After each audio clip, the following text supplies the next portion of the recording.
You step off the subway in a district of Seoul called Gangnam, and within a 2-minute walk, you might pass more plastic surgery clinics than you'd see in an entire American city. Their signs stack on top of each other, floor after floor of the same building, each one advertising a slightly different specialty. This isn't an isolated commercial strip. It's one of the most visible expressions of an industry that has become genuinely woven into how an enormous share of young South Koreans think about adulthood itself. South Korea has one of the highest rates of cosmetic surgery per capita anywhere in the world. In certain surveys, a striking share of young women in Seoul report having undergone at least one cosmetic procedure. And it isn't treated as a taboo subject to be hidden. It's often discussed openly, sometimes even given as a graduation gift from parents to their teenage children. So how did a country get to a point where surgery on your own face became this normalized, this early, and this widespread? The answer isn't simply vanity, and it isn't only about beauty standards in the abstract sense people usually mean when they say that.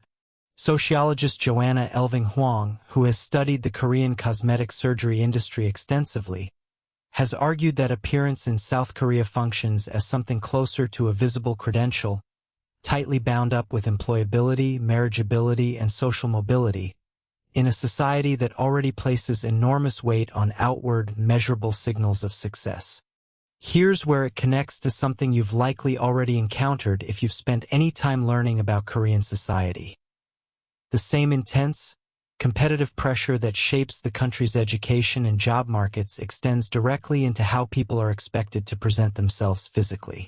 Job application photographs are still standard practice at many Korean companies, and multiple studies have found that interviewers' perceptions of a candidate's appearance can meaningfully influence hiring decisions, particularly in client-facing roles. In a labor market already this competitive, altering your appearance can start to look less like an indulgence and more like a rational investment in your own career prospects. Picture what this actually looks like for someone deciding whether to get a procedure done. You might be an 18-year-old preparing for job interviews years in the future, watching same-age classmates already receiving double eyelid surgery as a milestone gift, similar to how other cultures might treat a car or a first passport. The procedure itself, creating a more pronounced eyelid crease, has become common enough that it's sometimes treated less like elective surgery and more like a routine rite of passage before college. Now here's the counterintuitive twist worth sitting with. This industry didn't emerge purely from private demand. It was actively cultivated as a national economic strategy. Following the same playbook the country used to build its export economy, the South Korean government began actively promoting medical tourism, including cosmetic surgery specifically, as an industry worth supporting internationally. Economist Ruth Holliday, who has researched cosmetic surgery tourism in Asia, has documented how Korean clinics deliberately marketed themselves to international patients, particularly from China and Southeast Asia, turning what began as domestic demand into a genuine export industry, complete with government tourism promotion and specialized visa programs for medical visitors. This dual purpose, serving both intense domestic demand and a lucrative international clientele, helps explain the sheer density of clinics concentrated in districts like Gangnam. It isn't simply that Koreans want these procedures more than people elsewhere. It's that an entire commercial ecosystem, competing aggressively for both local and international patients, has scaled up around the demand in a way that reinforces itself. More clinics create more advertising normalizes the procedures further, and that normalization then expands the customer base the clinics were built to serve in the first place. There's a real cost side to this story that's worth being honest about, rather than treating the industry as simply a savvy economic success.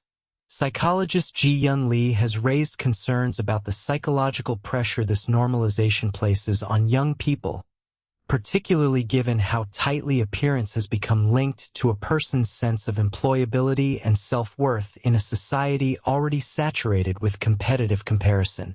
Not every story here ends with straightforward satisfaction. Complications from procedures, unrealistic expectations set by heavily edited advertising, and a shifting target of what counts as an acceptable appearance are ongoing, documented concerns within Korean public health discussions. Social media has added another layer of pressure to an already intense system.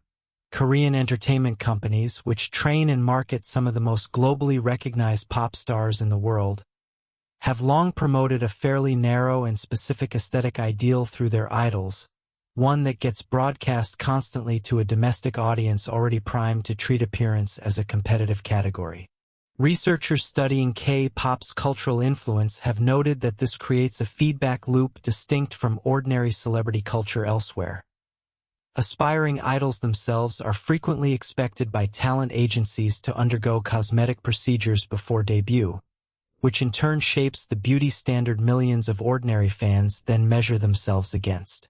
Picture the fuller arc, side by side. A teenager receiving a graduation surgery gift, treating the procedure as an unremarkable rite of passage rather than a major medical decision. A government tourism office promoting Korean clinics at an international trade conference the same way it might promote shipbuilding or semiconductors. A returning international patient recommending a specific Seoul clinic to friends back home, extending the industry's reach one referral at a time. Each piece reflects the same underlying logic. That appearance, like education and career credentials before it, became something South Korea learned to treat as a competitive asset worth systematically investing in, both individually and as a matter of national economic policy. Here's what this reflects back onto you. It's tempting to look at this level of cosmetic surgery normalization and assume it simply reflects unusually strong vanity or unusually rigid beauty standards. The more honest picture is that this is what happens when a society that has already learned to treat exam scores, work hours, and career credentials as measurable, competitive assets extends that exact same logic to physical appearance, methodically enough and for long enough, that surgery on your own face stops feeling like an exception and starts feeling like simply one more line item in the long list of things a competitive life is expected to include. You started this walking past clinic after clinic stacked floor upon floor in a single Seoul district. Now you know that density wasn't random. It's what a labor market, a beauty industry, and a national export strategy all pulling in the same direction can build, one storefront at a time.